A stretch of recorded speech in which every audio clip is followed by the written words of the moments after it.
lost their lives, some have lost relatives, loved ones, some limbs, and some, of course, live in fear of the killer crocs that lurk in the waters of Lake Baringo, a water source that they actually cannot live without. And with me here in studio is Dixon Lesimirdana, who's the Deputy Director, Community Services with the Kenya Wildlife Services. And we were looking at the solutions to this problem that is plaguing the people of Baringo County. And of course, this issue takes different forms across the nation. Here we're talking about crocodiles. In other parts we talk about elephants and even lions in some parts. And of course these are treasures of the nation and they are foreign exchange earners. But at the same time, how can we live with them without it being at a cost? And you are telling us, Mr. Dixon, about some of the solutions particularly for the people of Baringo County who are living in fear of some of these killer crocs. So I'll just allow you to go on. You had talked about some of a multi-sectoral approach to ensuring that they get water brought to them so that they don't have to go all the way to the water source. What else can be done to ensure that this is sorted out?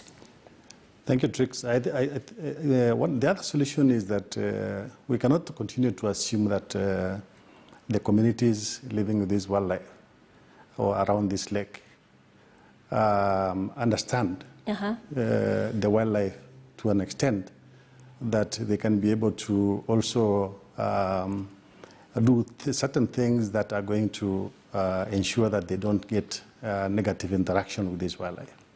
It is important that we also engage with the communities, educate the communities on the behavior of this wildlife, so that even as they go to utilize the same resource, the same water resource with this wildlife, they know how to avoid the behavior of these crocodiles or any other wildlife, so that they can know how to avoid the kind of interaction that is going to either cause injury or death.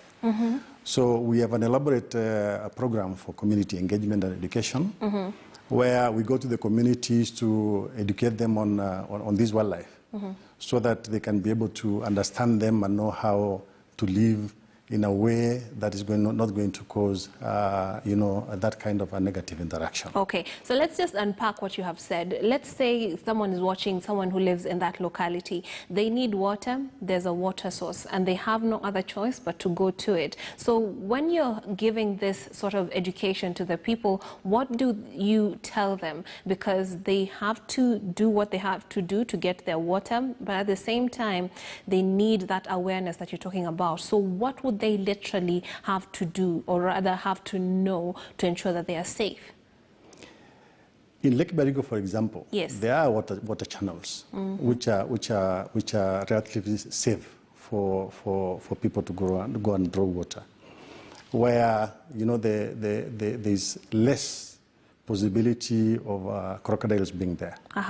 Channels that come deeper into the land, where we don't expect that there will be crocodiles. If they use those channels as opposed to using the open lake, then there will be less possibility of meeting with the crocodiles. All right.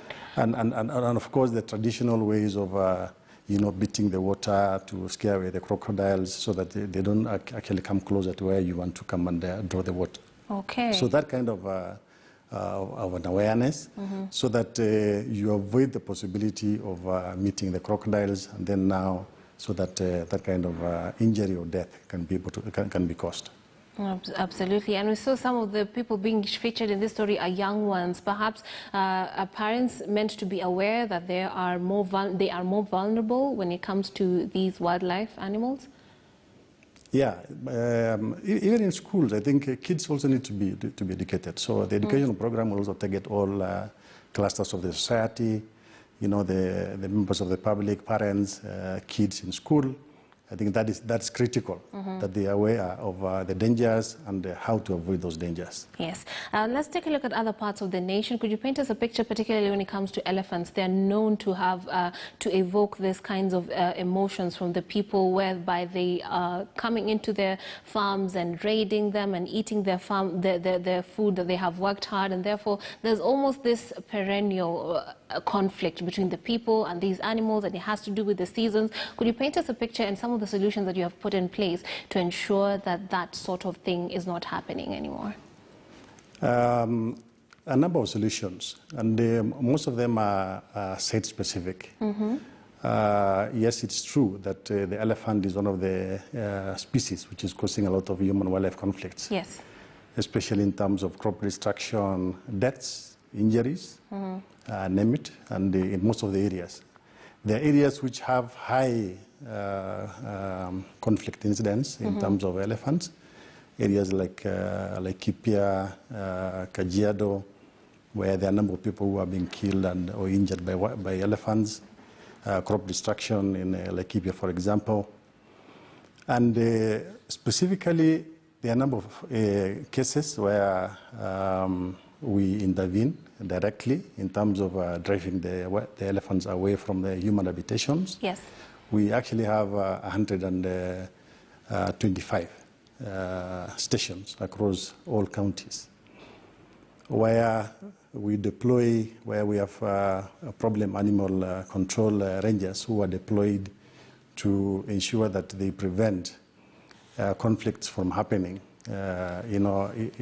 all species, including even the elephant. So we have rangers deployed across all counties, PEC teams, in total about 106 across the country, who are fully kitted to be able to deal with human-wildlife conflicts. All right. The other solution is fencing. Yes. We have a total of, I think, slightly more than 200 kilometers of fence deployed in areas where, especially where we have elephant conflicts. In Laikipia, in Kajiado. This would deter the elephants from, going into areas where the communities live, where they are doing their farming, and that has really helped in mitigating the human-wildlife conflicts. In cases where we have specific individuals who are causing conflicts, in a particular area, right, we actually have the capability of relocating them away from those areas in terms of translocation. So we are fully equipped to be able to do that. And if the worst comes to the worst, is that when you decide to use lethal force? We try to avoid that as much as possible. Okay. But where it's extremely necessary, it may be necessary to also do that. Yes. Thank you very much. That is Dixon Lesimirdana, who's the Deputy Director, Community Services with the Kenya Wildlife Service. Thank you so much for making the time to join us. This is not a problem that is just faced by Kenya. It's a problem that has plagued the world over in Asia. Recently, reports have been rife of a herd of elephants that trekked across the nation for reasons unknown. But at the same time, in Botswana, they also deal with this same situation, and some have even suggested killing the elephants. So this is a problem that, of course, the whole world is struggling to find solutions to. And of course, here at KTN News, we shall keep you updated with local updates on that situation in Baringo and the entire world. Let's shift gears to another story that has been making headlines and has had tongues wagging for weeks now. The debate on degrees requirement for political leaders in the next election, amending Section 22 to make it a must to have degrees for all elective seats. Professor Humphrey Obora, the president for the African Council for the Gifted and Talented, also the CEO World Federation, is joining us this morning to help shed light on